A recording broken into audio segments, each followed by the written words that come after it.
Hey friends. God dang it, I can't do it. Well, hey guys, just a quick little video here on the 170. I've got some bits and pieces from another video. I don't know how much of it I'll show. I may clip in what little bit of grinding was done on it, but for your average porter builder that's just starting out, getting your feet wet in it, this is not the saw you want to fool with. First off, it's a clamshell design. It is really aggravating to get timing numbers to set things up to grind to hit certain timing numbers. It's just one of them things where you need to have a few years, a few dozen saws under your belt before I would recommend getting into one of these. I'm going on 8 years now of doing port work on saws. You know, if I run one, I usually can tell what it needs or what I think it needs, but this one kind of threw me for a flip. What I initially done to it just did not work at all. It goes with that old saying, you know, there's no one size fits all method to any of this stuff. Each saw's dependent. It just is what it is. I ran this thing. Anyone that's ran them knows what they are. It's a 30cc homeowner consumer grade saw. Stihl's smallest saw. They do make a 171 now. Is actually between this saw and it, there was like $6 price difference between them. And the 171 didn't have a damn thing wrong with it. This one had a broke handle I had to buy and replace. Knowing what I know now, I probably should have bought the later version of the saw, but you know, there's a lot of you guys out there that's getting into modifying these. A lot of people own them. They're everywhere. They're easy to snatch up, but for something to learn how to port on, something to modify, thinking you're going to get great results out of it, I would have to tell you, you know, I would probably honestly leave it alone if it's running good, performing well. That's no joke. Maybe advance the ignition timing, but I'll just tell you, the muffler on these is really not choked up at all to begin with. The baffle that's inside, or the cage that keeps everything from crushing when you torque it down, it's pretty well open. It is a little restricted in the deflector and the screen area, but I've honestly got the screen back in this one because I cut all that shit out. Cut all of the inner baffle out, the like little holes, the baffle that's there, and then cut out about half of the little slots on the deflector before I could get it to breathe and perform how it needed to. And I'm not gonna lie, I've been back into this saw to change timing numbers around. We'll get into that a little bit, but when I initially ran it after the port work, I thought I'd just killed it. I even came in and got online and found an OEM cylinder that I was going to just clean up and put back on it, and I still may do that, I don't know, but it is running better than stock right now. But it's one of them deals, it's going to be operator dependent, depending on who you handed it to, how aggressive they tried to run it. You know, it might fall flat on its face, but someone that's experienced and knows how to operate and has dealt with high-strung saws, they're not going to have a problem with it. But I'm not saying it doesn't start easy or idle good. I'm just saying it's a very, very high-strung, if that makes any sense to you. But most people ain't going to buy this and go to trying to cut 16, 18-inch hickory with it either. But not to say that it won't, it will, if everything's right. But anyway, that's just my thoughts on that. But if you wanted to go a step further, you could do the Walbro. It's a WT215 carburetor. You block off the impulse, open up the other impulse port that's there. I've seen some guys have to bend the throttle linkage to get full throttle. This one's so close, I didn't even worry about it or fool with it, so just take note of that when you seen it running. It wasn't completely wide open throttle, it's getting about 90%, but that extra little bit's not going to make much of a difference at all, honestly, on a 30cc saw. Anyway, I would do that, and then, you know, do what little bit of muffler mod you can do to where you can lean it out for a little more RPMs. I've got video clips showing the squish, port timing, and everything, but I'm not 100% sure how I'll clip it in. But here's the first round of work that I done. Over here's the stock timing numbers.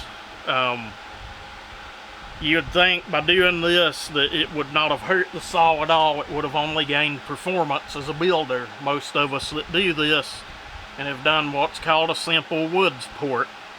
And take note, if you've got one that wasn't running good stock, you got it running, went into it and ported it, that depending on what you done, it may run worse than stock. These numbers over here, and you guys know I'm very precise on this stuff. I double check, I quadruple check, I check down to 10 thousandths with a feeler gauge on every port. I don't just eyeball it and guess. I stopped doing that years ago. It was inconsistent, and ever since I started measuring the actual port opening, and 10 thousandths is thinner than that page in that book. Really it is. That's like the least little sliver of ray of light that comes through. Ever since I started doing that, my builds have been very, very consistent, and I was very blown away when I initially fired the saw up and ran it. Left the exhaust port alone. I did widen it. I didn't go crazy. Just opened it up to where I thought it may scavenge a little better, but I did raise the uppers quite a bit, which I think in this case was a mistake. Low roof and short blowdown don't always work. A lot of this, again, is saw dependent. This is a case where the saw needed a little more blowdown, needed a lot higher exhaust roof to perform properly. And as you can see, I stayed very conservative with the intake timing. Now, have you this thing started good, it tuned in good, it ran good, but putting it into, it's about a 12-14 inch piece of hickory. You had to baby it through it. It just fell flat on its face. You know, it wasn't no freight train beforehand, but it is one of them cases in hardwood, it lost performance. Now, if we would have been testing in small pulp wood, it may have been a little quicker, but, you know, you would think that the exhaust roof and everything, leaving it all minimal, it would have ran better. But I honestly think the case was that this is just one of them applications where it did not like the choked up blowdown, and have you, we were only running 17 degrees of blowdown. Okay, fast forward to the next day. I'd already ordered another cylinder. It's laying over there, but the saw's running good enough now. I'm not going to go back into it. It's running better than it was stock, and that's kind of what I was going for initially to begin with in hardwood. If you get them to where they're faster and cut better in hardwood, that's generally a lot harder to do than getting one to cut faster through pulpwood. You can either agree with that or not. Usually on real soft pulpwood, your machine work and compression, I ain't gonna say it don't matter, but you don't see the significant difference that you do in rock hard wood. I just got to pondering on it and studying, and I was like, well, I've got another cylinder coming. The exhaust port to me still looked super choked off, super tiny, even after widening the port. I do have video of the first port work I done on it, but I don't have any after I went back in and redone it again, and this is all a few days ago.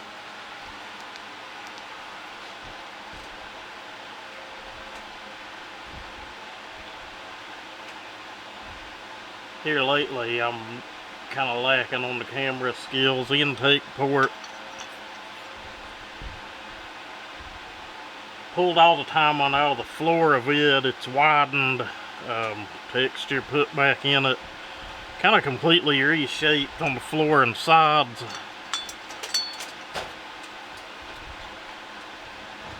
Exhaust port polished, widened. It's actually opened up quite a bit on the sides from where it was at. About a completely different shape dip, but the port timing on it stayed basically the same. It was closer to like 111 before, and now it's like closer, right at 110. And I can see the uppers through the camera, so I'm pretty sure you guys can. Maybe.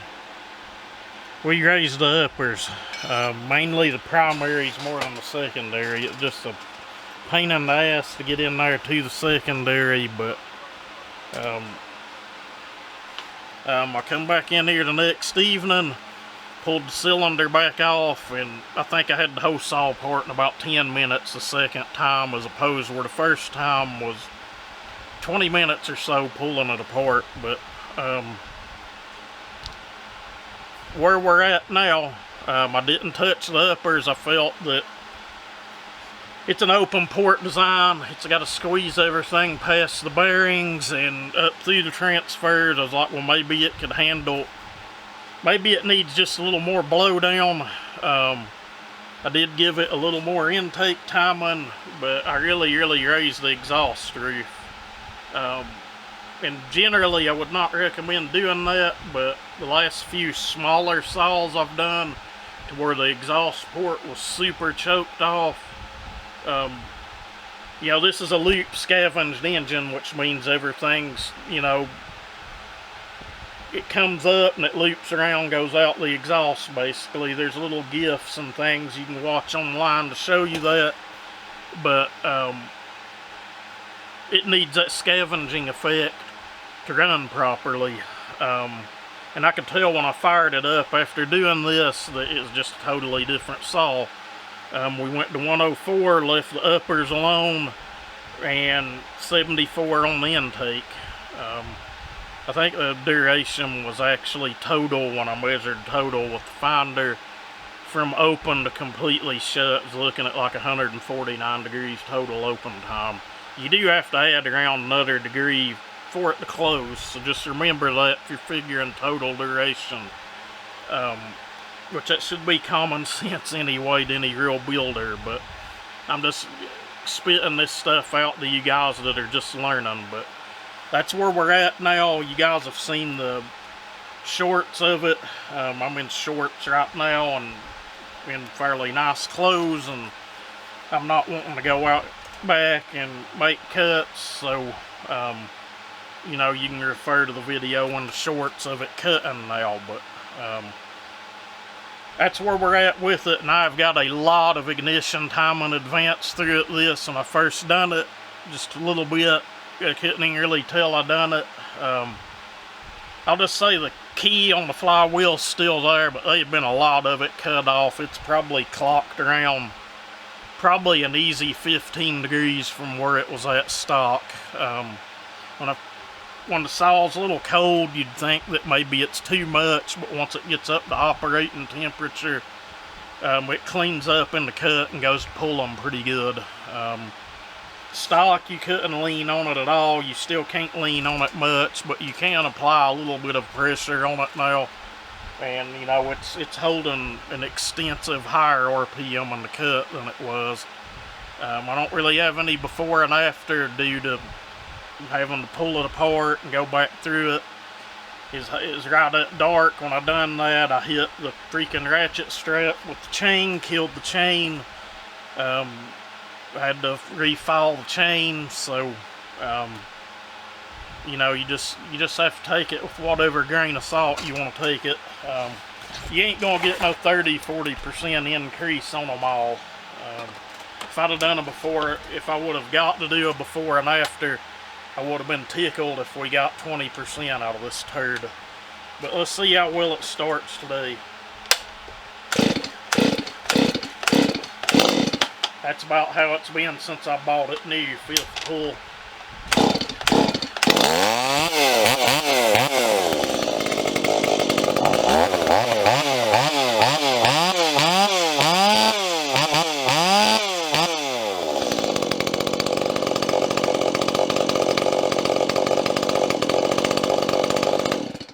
That little flutter was me with my finger on the kill switch.